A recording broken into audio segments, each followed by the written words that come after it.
Hello दोस्तों, स्वागत है आप सबका मेरे यूट्यूब चैनल रोहिणी क्लासेस में। तो आज हम 11th की एनसीईआरटी पॉलिटिकल साइंस का चैप्टर 5 का आखिरी पार्ट देखने जा रहे हैं, विधायिका का। और आज हम बात करेंगे संसदीय समितियों के बारे में और बात करेंगे। हमने जो है प्रीवियस वीडियो में ये तो देख लिया था कि संसद जो है कार्यपालिका पे किस प्रकार नियंत्रण रखती है।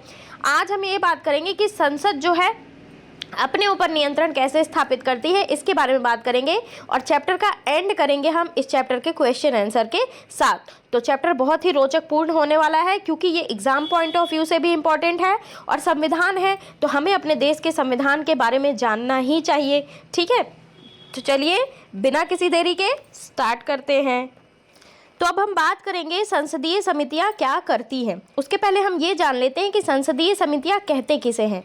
देखिए, भारतीय संसद का बहुत सा काम सभा की समितियों द्वारा निपटाया जाता है, जिसे क्या कहते हैं, संसदीय समितियां। यानी कि संसदीय समिति ऐसी समिति है जो सभा द्वारा नियुक्त या निर्वाचित होती है। ठीक है, यानी कि अध्यक्ष द्वारा नाम निर्देशित किया जाता है और अध्यक्ष के निर्देशानुसार ये कार्य करती हैं और अपना जो भी रिपोर्ट बनाती हैं वो सभा को या फिर अध्यक्ष को प्रस्तुत करती है। आपको मैं ये बताऊं कि ये जो समिति है ना, इसका जो है सचिवालय लोकसभा सचिवालय द्वारा उपलब्ध कराया जाता है। अगर मैं एट द प्रेजेंट टाइम की बात करूं तो संसद को न केवल विभिन्न और जटिल प्रकार की बल्कि जो है अत्यधिक कार्य करना पड़ता है। ठीक है, संसद के पास इस कार्य को निपटाने के लिए सीमित समय होता है ना, एक जो है लिमिटेड टाइम होता है। इसलिए संसद उन सभी विधायी और अन्य मामलों को ना जो है समिति के माध्यम से निपटाने की कोशिश करती है।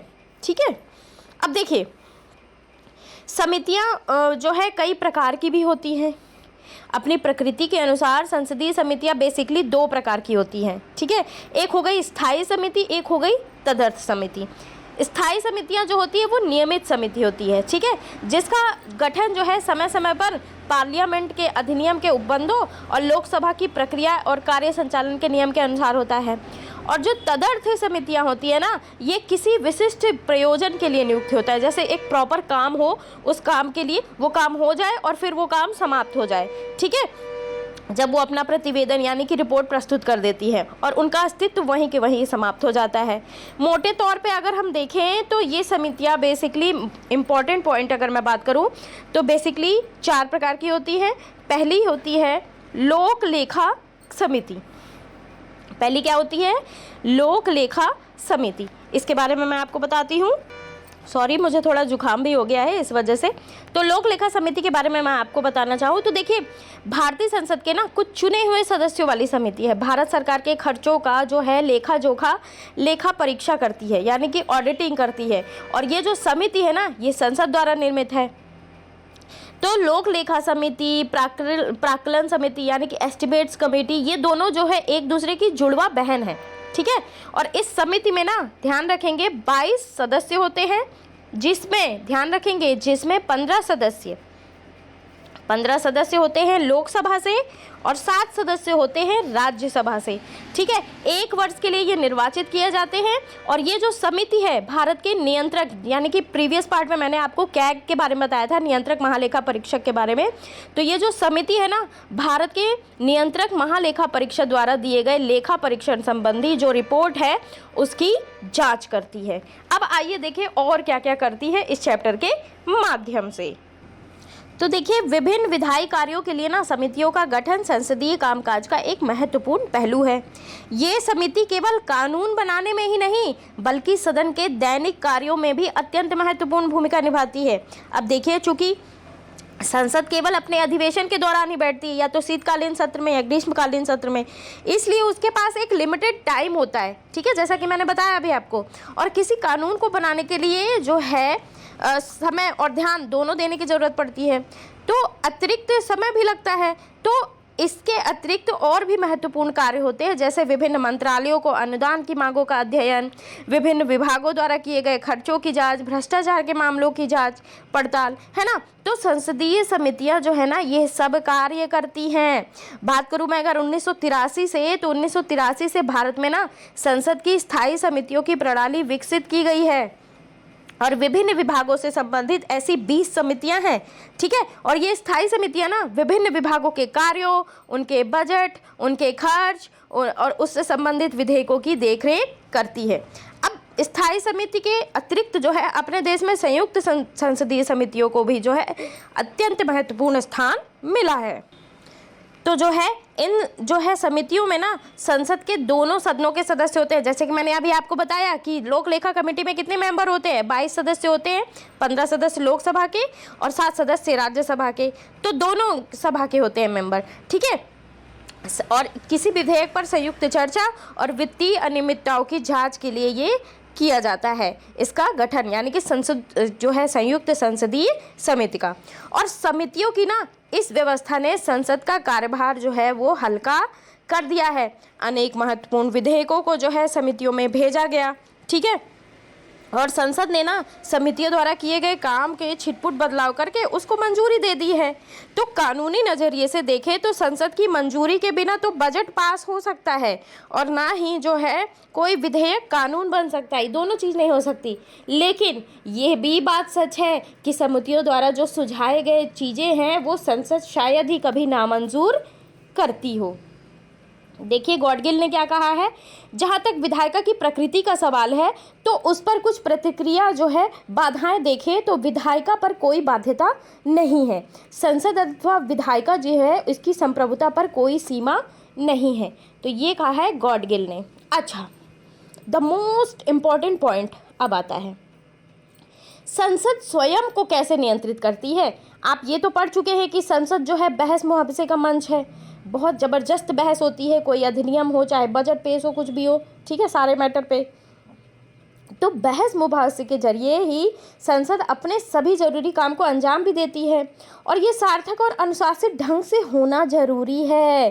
क्यों? क्योंकि संसद की कार्यवाही आसानी से चले और उसकी गरिमा भी बनी रहे, ठीक है। और खुद संविधान में ना संसद की कार्यवाही को सुचारू ढंग से चलाने के लिए प्रावधान बनाए गए हैं और सदन का जो है अध्यक्ष विधायिका का की कार्यवाही के मामले में सर्वोच्च अधिकारी होता है, ठीक है। एक और तरीके से भी सदन का अध्यक्ष अपने सदस्यों के व्यवहार को नियंत्रित करता है। आपने शायद दल बदल निरोधक जो है कानून के बारे में देखा सुना होगा, है ना। तो विधायिका के अधिकतर सदस्य किसी न किसी दल के टिकट पर चुने जाते हैं। कोई बीजेपी का होता है, कोई भाजपा का होता है, और सॉरी बीजेपी भाजपा तो एक ही है, कोई कांग्रेस का होता है, कोई आम आदमी पार्टी का होता है। तो यदि चुने जाने के बाद ना वे अपनी पार्टी छोड़ना चाहे तो क्या होगा। अब देखिए स्वतंत्रता के काफ़ी समय बाद ना ये समस्या बनी रही। तो एंड में क्या हुआ कि दलों ने इस बात पर आम सहमति बनाई कि किसी दल के टिकट पर निर्वाचित विधायक या सांसद को दल बदल करने से रोका जाना चाहिए। और इस पर हुआ भैया संशोधन। कौन सा संशोधन? 52वां संविधान संशोधन हुआ 1985 में और इसे कहा गया दल बदल निरोधक कानून। और बाद में ना इसमें जो है 91वें संविधान संशोधन द्वारा दोबारा संशोधन किया गया, यानी कि सदन का अध्यक्ष दल बदल से संबंधित विवादों पर अंतिम निर्णय लेता है। यदि ये सिद्ध हो जाए कि किसी सदस्य ने दल बदल किया है ना तो उसकी जो है सदन की सदस्यता समाप्त हो जाती है। और इसके अतिरिक्त ऐसे दल बदलू को किसी भी राजनीतिक पद जैसे मंत्री के लिए अयोग्य घोषित कर दिया जाता है। भैया ये तो थी दल बदल। अब दल बदल है क्या, इसके बारे में भी तो जानिए। देखिए यदि कोई सदस्य ना अपने दल के नेतृत्व के आदेश के बावजूद सदन में उपस्थित ना हो या दल के निर्देश के विपरीत सदन में मतदान करे या फिर स्वेच्छा से दल की सदस्यता से त्यागपत्र दे दे, उसे कहते हैं दल बदल, ठीक है। और विगत 20 वर्षों की बात करूँ तो विगत 20 वर्षों का अनुभव ये बताता है कि दल बदल निरोधक कानून जो है ना ये जो है दल बदल को रोकने में सफल नहीं हुआ। अनुसूची 10 में भी दल बदल का जो है प्रावधान है, ठीक है, निरोधक का, लेकिन इसने ना किसी दल के प्रधान नेता और अध्यक्षों को जो है विधायिका के सदस्यों के विरुद्ध अतिरिक्त शक्तियां जो है प्रदान की हैं। अच्छा ये तो हुई चैप्टर की बात।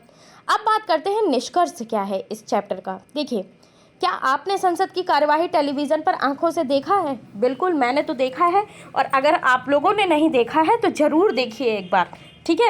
आप इस चैप्टर से उस चीज़ को कोरिलेट कर पाएंगे। आपको सदन में इंद्रधनुष की तरह रंग बिरंगी वेशभूषाएं दिखाई देंगी, ठीक है, जो देश के विभिन्न क्षेत्रों का प्रतिनिधित्व करती हैं। और सदन की कार्यवाही के दौरान ना सदस्य जो है भिन्न भिन्न भाषाएं बोलते हैं, कोई साउथ इंडियन है, ठीक है, कोई नॉर्थ इंडियन है, कोई उत्तर पूर्व राज्य का है, ठीक है। तो ये है, तो वे विभिन्न जाति धर्म संप्रदायों से आते हैं और वे प्रायः एक दूसरे के प्रबल विरोध करते हैं। अनेक अवसरों पर ऐसा लगता है ना कि मैं क्या बताऊँ, वे देश का समय और धन बर्बाद कर रहे हैं। लेकिन पीछे इस अध्याय में आपने देखा होगा कि यही संसद कार्यपालिका को प्रभावी ढंग से ना नियंत्रित भी कर सकते हैं। वे हमारे समाज के जो है विभिन्न वर्गों के हितों की अभिव्यक्ति कर सकते हैं और अपनी खास बनावट के कारण ना संसद जो है सरकार के सभी अंगों में सबसे ज़्यादा प्रतिनिधित्वात्मक है। संसद में जो है ना सामाजिक पृष्ठभूमि वाले सदस्यों की मौजूदगी होती है। इससे क्या होता है, इससे संसद ज़्यादा प्रतिनिधित्वात्मक होती है और इस कारण ना संसद जो है जनता की इच्छाओं के अनुरूप चलती है और जनता की आकांक्षाओं के प्रति जो है संवेदनशील होकर काम करती है। संसदीय लोकतंत्र में जनता की इच्छाओं का प्रतिनिधित्व करने वाली ये विधायिका जो है अत्यंत शक्तिशाली और उत्तरदायी संस्था है, ठीक है, जवाबदेही संस्था है और यही संसद की लोकतांत्रिक शक्ति का आधार है। चलिए खत्म चैप्टर, अब लगाते हैं प्रश्नावली। तो पहला क्वेश्चन है, आलोक मानता है कि किसी देश को कारगर सरकार की जरूरत होती है जो जनता की भलाई करे। अतः यदि हम सीधे सीधे अपने प्रधानमंत्री और मंत्रीगण चुन लें और शासन का काम उन पर छोड़ दें तो हमें विधायिका की जरूरत नहीं पड़ेगी। क्या आप इससे सहमत हैं? अपने उत्तर का कारण बताइए। देखिए, अगर मैं एट दैट प्रेजेंट टाइम की बात करूं, वर्तमान समय की बात करूं, तो वर्तमान समय में आधुनिक और कल्याणकारी राज्यों में विधान पालिका के गठन के जो है बिना सीधे जनता द्वारा प्रधानमंत्री और मंत्रिमंडल का चुनाव असंभव है। अध्यक्षात्मक कार्यपालिका में भी राज्यों को जो है आकर बड़े होने के कारण जो है ये संभव नहीं हो पाता। आकार बड़ा है ना अध्यक्षात्मक कार्यपालिका, तो राष्ट्रपति और मंत्रियों का चुनाव जो होता है ना अध्यक्षात्मक शासन प्रणाली में भी सीधे जनता द्वारा किया जाता है। तो प्राचीन काल में राजतंत्र में राजा जो है विभिन्न विषयों पर परामर्श करने के लिए एक सभा और समिति हुआ करती थी। तो ये अत्यंत आवश्यक था कि पहले एक सभा का गठन किया जाए जिस पर जो है विभिन्न विषयों पर चर्चा हो, बहस हो, मतदान हो और निर्णय लिया जा सके। लेकिन हमारा देश कैसा है? लोकतांत्रिक देश है, प्रजातांत्रिक देश है और ऐसी सरकार है जिसमें जो है चर्चा, वाद विवाद, विचार विमर्श बहुत ज़्यादा जरूरी है, जो केवल संसद में ही संभव है। तो संसद में ही कानून बनाने के लिए चर्चा होती है ना, तो जो है उसके जो है सभी पक्षों का अध्ययन होता है और बजट पास किया जाता है। तो मंत्रियों व सरकार के सदस्यों से प्रश्न पूछ सकते हैं, आलोचना की जाती है, संविधान में संशोधन किए जाते हैं। यानी कि ये कहा जा सकता है कि सरकार के तीनों अंग का अपना अपना महत्व है और संसद के बिना सरकार का कार्य जो है करना नामुमकिन है। ठीक है, इतनी चीज़ें आपको ध्यान रखनी है। अगला क्वेश्चन देखते हैं। अगला क्वेश्चन है, किसी कक्षा में द्विसदनीय प्रणाली के गुणों पर बहस चल रही थी। चर्चा के निम्नलिखित बात उभरकर सामने आई। इन तर्कों को पढ़िए और अपनी सहमति असहमति के कारण बताइए। पहला है, नेहा ने कहा कि द्विसदनीय प्रणाली से कोई उद्देश्य नहीं सधता। बताइए। तो नेहा की बातों से सहमत नहीं हुआ जा सकता। क्यों? क्योंकि दूसरे सदन से कोई उद्देश्य पूरा नहीं होता। ठीक है, कोई भी दूसरा सदन कमजोर सदन हो सकता है, किसी क्षेत्र में उसकी शक्तियां कम हो सकती है, लेकिन कोई भी दूसरा सदन निरर्थक नहीं हो सकता। यानी कि भारत की राज्यसभा कुछ क्षेत्र में विशेष शक्तियां रखती है। ठीक है, ये चीज ध्यान रखना है। अगला है, शमा का तर्क था कि राज्यसभा में विशेषज्ञों का मनोनयन होना चाहिए। तो क्या है तर्क? आप सहमत हैं क्या? बिल्कुल सहमत हैं। देखिए, इस सदन में योग्य व्यक्तियों का प्रतिनिधित्व होना चाहिए और अधिकांश राज्यों में ना जो है योग्य और अनुभवी व्यक्तियों का प्रतिनिधित्व दिया जाता है। ये बात आप ध्यान रखिए। अगला है, त्रिदेव ने कहा कि यदि कोई देश संघीय नहीं है तो फिर दूसरे सदन की जरूरत नहीं रह जाती। तो बताइए, त्रिदेव का कहना भी सही है। जिन राज्यों में संघीय प्रणाली नहीं है वहाँ द्विसदनीय विधान पालिका की आवश्यकता नहीं है, लेकिन दूसरा सदन होने से ना कुछ अवश्य ही उपयोगिता होती है। ये भी चीज़ आपको ध्यान रखना है ना। अब आगे का क्वेश्चन देखते हैं।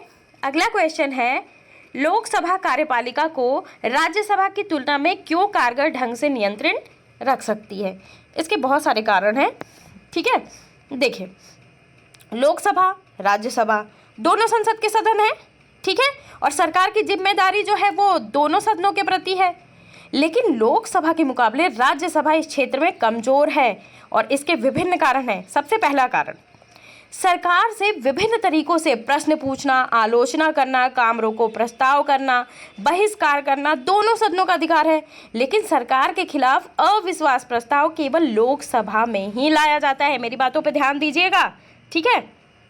दूसरी चीज, सरकार की स्थिरता उसके लोकसभा के बहुमत पर निर्भर करती है, ना कि राज्यसभा में। तीसरा कारण, लोकसभा का चुनाव प्रत्यक्ष तरीके से होता है, यानी कि जनता सीधे चुनती है, जबकि राज्यसभा का जो है अप्रत्यक्ष चुनाव होता है, ठीक है। तो लोकसभा अधिक लोकप्रिय है। चौथी बात, धन विधेयक, ठीक है, आर्टिकल 110 पहले केवल एक जो है लोकसभा में प्रवेश कराया जाता है, ना कि राज्यसभा में। और पांचवा कारण है, जब मतभेद की स्थिति आती है लोकसभा और राज्यसभा में, संयुक्त अधिवेशन बुलाया जाता है राष्ट्रपति के द्वारा, तो उसकी अध्यक्षता लोकसभा का अध्यक्ष करता है और लोकसभा का दृष्टिकोण जो है वो माना जाता है।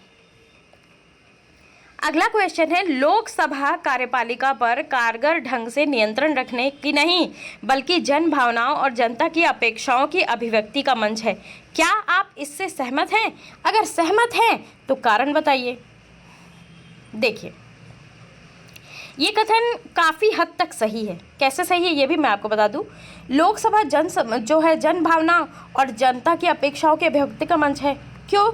क्योंकि लोकसभा के 543 मेंबर जो हैं, ठीक है, वो सीधे 121 करोड़ आबादी की जनसंख्या ने खुद उनको चुना है प्रत्यक्ष रूप से, ठीक है। उनकी कुछ भावनाएं जुड़ी होंगी, उनकी कुछ अपेक्षाएं जुड़ी होंगी, ठीक है, उनका हित जुड़ा होगा। लेकिन इस कार्य को करने के लिए सरकार की मनमानी पर नियंत्रण करना, जनता के हितों, इच्छाओं व आवश्यकताओं को सरकार तक पहुंचना भी जनहित को पूरा करने के लिए आवश्यक है। और संसद का कार्य जो है जनता के हितों की रक्षा करना होता है। आगे बढ़ते हैं। अगला है, नीचे संसद को ज़्यादा कारगर बनाने के कुछ खास प्रस्ताव लिखे जा रहे हैं और इनमें से प्रत्येक के साथ अपनी सहमति और असहमति का उल्लेख करिए। पहला है, संसद को अपेक्षाकृत ज़्यादा समय तक काम करना चाहिए। बताइए, सहमति जताइए। तो ये विचार बिल्कुल सही है। वर्तमान में अगर देखा जाए तो सरकार जो संसद है ना, संसद के कार्य करने के समय को देखा जाए तो निश्चित रूप से ये बहुत कम है। क्यों? क्योंकि संसद का जो है काफ़ी समय व्यर्थ विषयों में नष्ट हो जाता है। यानी कि संसद की जो प्रभाविकता है ना, इसको बढ़ाने के लिए और अधिक समय चाहिए होता है ताकि ज़्यादा से ज़्यादा चीज़ों का निपटारा हो सके, और जनहित में भी वो संसद की दक्षता को बढ़ाने के लिए अत्यंत आवश्यक है। अगला है, संसद के सदस्यों की सदन में मौजूदगी अनिवार्य कर दी जानी चाहिए। बिल्कुल, ये भी कथन सही है, मैं सहमत हूँ। तो कैसे? संसद के सदस्यों की उपस्थिति सदन में आवश्यकता से काफ़ी कम पाई जाती है। आप देखिए, अधिकांश सदस्य सदन में अनुपस्थित रहते हैं और जिससे क्या होता है, सदन में बिल पर जो है महत्वपूर्ण विषयों पर उपयोगी और आवश्यक विचार विमर्श नहीं मिल पाता है, चर्चाएं नहीं हो पाती। ये सुझाव जो है तुरंत प्रभाव से स्वीकार करने योग्य है, ठीक है, ध्यान रखिएगा। अगला है, अध्यक्ष को ये अधिकार होना चाहिए कि सदन की कार्यवाही में बाधा पैदा कर सदस्य को जो है दंडित कर सके। देखिए, संसदीय प्रणाली में कार्यविधि में संसद के अध्यक्ष का महत्वपूर्ण पद है।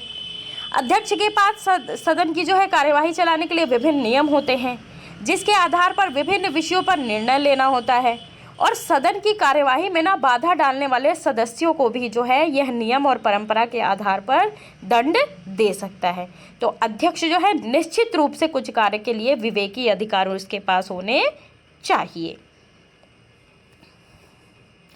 अगला क्वेश्चन है, आरिफ ये जानना चाहता है कि अगर मंत्री ही अधिकांश महत्वपूर्ण विधेयकों को प्रस्तुत करते हैं तो बहुसंख्यक दल अक्सर सरकारी विधेयक को पारित कर देता है, तो फिर कानून बनाने की प्रक्रिया में संसद की क्या भूमिका है? आप आरिफ को क्या उत्तर देंगे? देखिए, आरिफ का मानना है कि संसदीय प्रणाली में अधिकांश बिल सरकारी बिल के होते हैं, उन्हें मंत्री ही तैयार करते हैं और मंत्री ही उसे पेश करते हैं, क्योंकि स्थिति में व्यवहारिक से ये स्थिति बनती है कि संसद तो केवल उस बिलों पर जो है स्टैंप लगाने वाली संस्था बन गई है जिन बिलों को मंत्री पेश करते हैं, लेकिन सरकार बनाने के बाद सदन जो है कार्यपालिका और विधानपालिका में बढ़ जाती है ना, तो विधानपालिका के सदस्यों का ये दायित्व हो जाता है कि वे सदन में जो है जनहित को ध्यान में रख के सरकार के निर्णयों का समर्थन करें और विरोध करें, भले ही वो किसी भी दल का हो। ठीक है, तो जो कार्यपालिका है ना वो पूरे सदन के प्रति जिम्मेदार होती है और सरकारी दल जो है सदस्य के विरोधी दल को जो है सभी विधानपालिका के सदस्य होते हैं और कार्यपालिका में मंत्री व प्रधानमंत्री शामिल होते हैं। आगे बढ़ते हैं। आप निम्नलिखित में से किस कथन से सबसे ज़्यादा सहमत है? उत्तर देके जो है कारण बताइए। तो 3 चीज़ें दी गई हैं। तीसरा जो है, तीसरे वाले से मैं ज़्यादा सहमत हूँ। देखिए, दल बदल अधिकांश सभी राजनीतिक दलों में स्वार्थ पर आधारित किया गया कार्य है। कैसे? ऐसे बहुत कम उदाहरण है ना जहाँ सिद्धांत के मतभेद के कारण दल बदल हुआ है। भारत में दल बदल को नियंत्रित करने के लिए जो है कई प्रयास किए गए हैं। दूसरा संविधान इस दिशा में प्रभावकारी कदम उठाता है, परंतु आप बात करिए, इससे भी दल बदल घटा नहीं है बल्कि इससे और अधिक बढ़ा है भैया। यानी कि ये सुझाव सही है। दल बदल को रोकने के लिए ना कोई सख्त दंड अवश्य रूप से निश्चित किया जाना चाहिए और जो यह भी हो सकता है कि दल बदल करने वाले सदस्यों को मंत्री या अन्य महत्वपूर्ण जो है लाभ के पद होते हैं उसे निश्चित समय के लिए वंचित कर देना चाहिए ताकि दंड के भय से इस जो है दल बदल की प्रवृत्ति पर नियंत्रण पाया जा सके। अगला, डॉली और सुधा में इस बात पर चर्चा चल रही थी कि मौजूदा वक्त में संसद कितनी कारगर और प्रभावी है। डॉली का मानना है कि भारतीय संसद के कामकाज में गिरावट आई है और यह गिरावट एकदम साफ दिखती है क्योंकि अब बहस मुहावजे के जो है समय कम खर्च होता है और सदन की कार्यवाही में बाधा उत्पन्न करने वाले और वॉकआउट यानी कि बहिर्गमन करने से ज़्यादा। तो सुधा का तर्क था कि लोकसभा में अलग अलग सरकारों ने मुंह की खाई है, धराशायी हुई है। आप सुधा और डॉली के तर्क से जो है पक्ष और विपक्ष पे तर्क दीजिए। देखिए, डॉली का कथन सही है। देखिए, सदन का बहुमूल्य समय व्यर्थ ही बहस और गतिविधियों में नष्ट हो जाता है ना और उपयोगी कार्य कम हो जाते हैं। जब भाई बहस होगी तो मेन मैटर चला ही जाता है। आप अपने अगर आपकी किसी से बहस होती तो आप देखिए टाइम वेस्ट होता ही है ना। तो संसद के वातावरण और कार्यविधि में गिरावट आई है जिससे संसद की जो है गरिमा को भी धक्का लग गया है और आए दिन संसद में गैर संसदीय भाषा का प्रयोग होता है, गाली गलौज का प्रयोग होता है, शोर शराबे होते हैं, कोई किसी की नहीं सुनता। छोटी छोटी बातों पे कुर्सियां उठ जाती है, चप्पलें चलने लगती है, कई राज्यों में तो हिंसात्मक घटनाएं भी हो जाती हैं और इन सब होने से ना संसद का प्रभाव और गरिमा में गिरावट आई है जो एक बहुत ही गंभीर विषय है। यहीं पे अगर मैं बात करूँ सुधा के कथन की तो सुधा का कथन भी सही है। बार बार सरकारें गिरती है, यानी कि जिस सरकार की संसद में बहुमत समाप्त हो जाती है तो वो सरकार गिर जाती है, लेकिन ये भी कोई अच्छा लक्षण नहीं है। यह भी संसद की गिरती गरिमा और प्रभाविकता का ही परिचायक है। ये बात आपको समझना होगा। अगला, किसी विधेयक को कानून बनने के क्रम में जिन अवस्थाओं से गुजरना पड़ता है उन्हें सजाए। तो ये क्रम जो है ये दिया हुआ है, इन्हें हमें क्रमवार सजाना है। ठीक है, तो देखिए आप लोग भी कोशिश करिए। तो सबसे पहले होगा छ, यानी कि मैं बता दे रही हूँ। सबसे पहले मैं आपको सीक्वेंस बता देती हूँ। सबसे पहले होगा छ, फिर ज, फिर क, फिर च, फिर ड, फिर घ, फिर ग, फिर ख। ठीक है, लिख लिया आप लोगों ने? छ, ज, क, च, ड, घ, ग, ख। यानी कि पहला होगा संबंध मंत्री विधेयक की जरूरत के बारे में प्रस्ताव करता है। दूसरे नंबर पे होगा विधि मंत्रालय का कानून विभाग विधेयक तैयार करता है। तीसरे नंबर पे होगा किसी विधेयक पर चर्चा के लिए प्रस्ताव पारित किया जाता है। चौथे नंबर पे होगा विधेयक उप समिति के पास भेजा जाता है और समिति उसमें जो है कुछ फेरबदल करती है और चर्चा के लिए सदन में भेज दे जाती है। 5वें नंबर पे होगा विधेयक की हर धारा को पढ़ा जाता है और प्रत्येक धारा पर मतदान होता है। 6वें नंबर पे होगा विधेयक का प्रस्ताव जिस सदन में होता है उसमें विधेयक पारित होता है। 7वें नंबर पे होगा विधेयक दूसरे सदन में भेजा जाता है और वहाँ इसे पारित कर दिया जाता है। और 8वें नंबर पर होगा विधेयक जो है भारत के राष्ट्रपति के पास भेजा जाता है। ठीक है, और ये होता है कि जो है राष्ट्रपति उस पर हस्ताक्षर करता है या नहीं करता है। ठीक है, ये चीज़ है।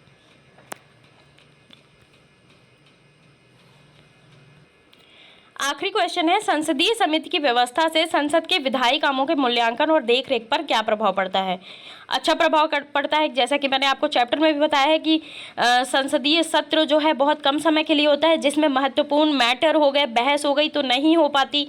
तो कुछ ऐसे काम होते हैं जो समितियों के माध्यम से किए जाते हैं। तो समितियों का सुझाव जो होता है बहुत वैरी करता है। अभी देखिए जो है नेशनल एजुकेशन पॉलिसी 220 आया है, कस्तूरी रंगन कमेटी ने दिया है। तो ये एक कमेटी ही तो गठित हुई, उसने जो है न्यू एजुकेशन पॉलिसी पे जो है बहुत सारे मैटर दिए। तो ऐसे ही बहुत सारी समितियां बनाई दी जाती है ताकि वो अपने सुझाव जो है मंत्रियों को दे सके और उस पर जो है बहस हो सके। तो बहुत अच्छा इम्पैक्ट पड़ा है। अब हम एक बार जो है जल्दी से रिवीजन कर लेते हैं, हमने क्या क्या पढ़ा। देखिए सबसे इम्पोर्टेंट पॉइंट हमने पढ़ा है दल बदल निरोधक कानून। कब हुआ था? 52वां संविधान संशोधन 1985 और इसे बाद में फिर से संशोधित किया गया 91वां संविधान संशोधन। ठीक है, यानी कि सदन का अध्यक्ष दल बदल से संबंधित विवादों पर अंतिम निर्णय लेगा। एक बहुत इंपॉर्टेंट चीज हमने पढ़ी थी अविश्वास प्रस्ताव। तो संसद द्वारा कार्यपालिका को उत्तरदायी, ध्यान रखेंगे, संसद द्वारा कार्यपालिका को उत्तरदायी बनाने का सबसे सशक्त हथियार है अविश्वास प्रस्ताव। प्रश्नकाल जो है सरकार की कार्यपालिका और प्रशासकीय एजेंसियों पर जो है निगरानी रखने और का सबसे प्रभावी तरीका है। ठीक है, चुनाव जो है सार्वभौमिक वयस्क मताधिकार के आधार पर होते हैं। ठीक है, जिसमें जो है प्रत्येक व्यक्ति के मत का मूल्य एक होता है, ये तो आप सभी को पता ही है। ठीक है, और क्या देखा है हमने? भारतीय संसद में 2 सदन है। ठीक है, और जब किसी विधायिका में 2 सदन होते हैं तो उसे क्या कहा जाता है? द्विसदनात्मक व्यवस्था। ठीक है, अब संसदीय नियंत्रण के साधन कौन कौन से हैं? 4 साधन हैं। बहस और चर्चा, कानून का स्वीकृत या अस्वीकृत करना, तीसरा है जो है वित्तीय नियंत्रण और चौथा है अविश्वास प्रस्ताव। विधेयक कितने प्रकार के होते हैं? सरकारी विधेयक हो गया, निजी सदस्यों का विधेयक हो गया, वित्त विधेयक हो गया, गैर वित्त विधेयक हो गया, सामान्य विधेयक हो गया, संविधान संशोधन विधेयक हो गया। और क्या हमने देखा है इस चैप्टर में? जल्दी जल्दी रिमाइंड करिए। द्विसदनात्मक जो है विधायिका कहाँ कहाँ है? तो ये भी बहुत इंपॉर्टेंट पॉइंट है। 7 राज्यों में है, जम्मू कश्मीर, उत्तर प्रदेश, ठीक है, बिहार, महाराष्ट्र, कर्नाटक वगैरह। ठीक है, ये चीज़ ध्यान रखना है आपको। और क्या हमने देखा है? विधायिका क्या होती है? तो विधायिका जो है सभी लोकतांत्रिक राजनीतिक प्रक्रियाओं का केंद्र है। विधायिका केवल कानून बनाने वाली संस्था नहीं है, इसके जो है, सॉरी फॉर द इंटरप्शन,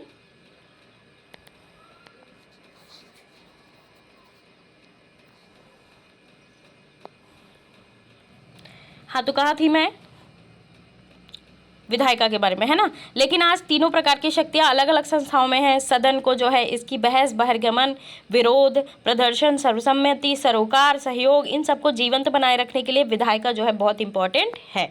तो चलिए यही समाप्त होता है ये विधायिका चैप्टर भी। और अब हम आएंगे अगले चैप्टर में। कैसा लगा ये वीडियो जरूर आप मुझे कमेंट बॉक्स में बताइएगा गाइस। चैनल को सब्सक्राइब ना किया हो तो ज़रूर कर लें और बेल आइकन प्रेस करना बिल्कुल भी ना भूलें। मैं आपके लिए ऐसे ही वीडियो लाती रहूँगी। Thank you very much.